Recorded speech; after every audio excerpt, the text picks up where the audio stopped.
Mais vint celui qui m'interrogea sur la justice. Ah, lui dis-je, si je connais des actes équitables, je ne connais rien sur l'équité. Il est équitable que tu sois nourri selon ton travail. Il est équitable que tu sois soigné si tu es malade. Il est équitable que tu sois libre si tu es pur. Mais l'évidence ne va pas loin. Est équitable ce qui est conforme au cérémonial. J'exige du médecin qu'il franchisse le désert, fût sur les poings et sur les genoux, pour panser une blessure d'homme. Quand bien même cet homme serait un mécréant, car je fonde ainsi le respect de l'homme. Mais s'il se trouve que l'Empire est en guerre contre l'Empire du mécréant, j'exige des soldats qu'ils franchissent le même désert pour répandre au soleil les entrailles du même mécréant, car ainsi je fonde l'Empire. Seigneur, je ne te comprends pas. Me plaît que les forgeurs de clous qui chantent les cantiques des cloutiers tendent à piller les outils des scieurs de planches pour servir les clous. Me plaît que les scieurs de planches tendent à débaucher les forgeurs de clous pour servir les planches. Me plaît que l'architecte qui domine brime les scieurs de planches en protégeant les clous et les forgeurs de clous en protégeant les planches. Car de cette tension des lignes de force naîtra le navire, et je n'attends rien des scieurs de planches sans passion qui vénèrent les clous, ni des forgeurs de clous sans passion qui vénèrent les planches. Tu honores donc la haine ? Je digère la haine et la surmonte et n'honore que l'amour. Mais il se trouve qu'il ne se noue qu'au-dessus des planches et des clous en le navire. Et m'étant retiré, j'adressai à Dieu cette prière.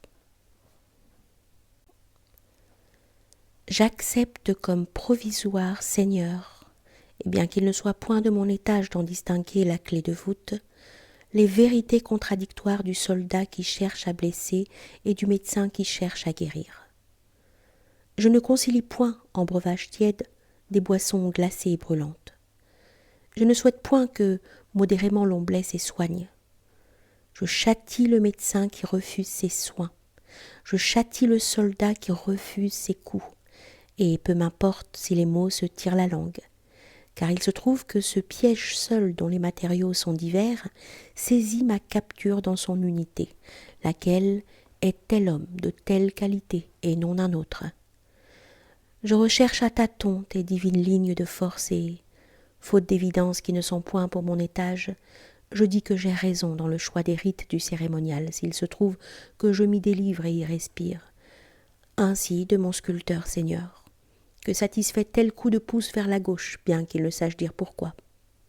Car ainsi seulement il lui semble qu'il charge sa glaise de pouvoir. Je vais à toi la façon de l'arbre qui se développe selon les lignes de force de sa graine. L'aveugle, Seigneur, ne connaît rien du feu, mais il est du feu des lignes de force sensibles aux paumes, et il marche à travers les ronces, car toute mue est douloureuse.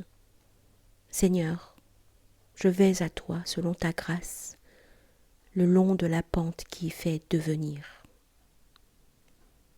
Tu ne descends pas vers ta création, et je n'ai rien à espérer pour m'instruire qui soit autre chose que chaleur du feu ou tension de graines.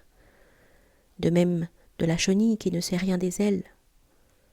Je n'espère point d'être informé par le guignol des apparitions d'archanges, car ne me dirait rien qui vaille la peine. Inutile de parler d'elle à la chenille comme du navire au forgeur de clous. Suffit que soit par la passion de l'architecte les lignes de force du navire, par la semence les lignes de force des ailes, par la graine les lignes de force de l'arbre, et tu sois Seigneur tout simplement.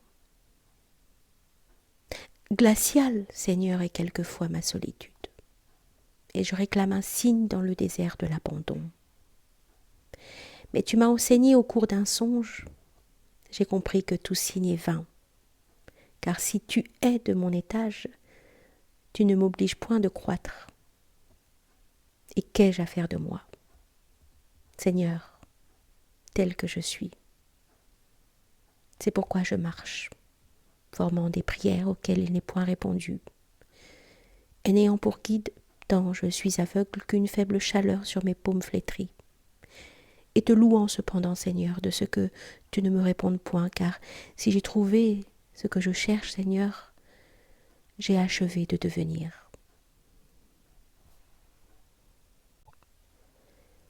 Si tu faisais vers l'homme gratuitement le pas d'archange, l'homme serait accompli. Il ne scierait plus, ne forgerait plus, ne combattrait plus, ne soignerait plus. Il ne balayerait plus sa chambre, ni ne chérirait la bien-aimée.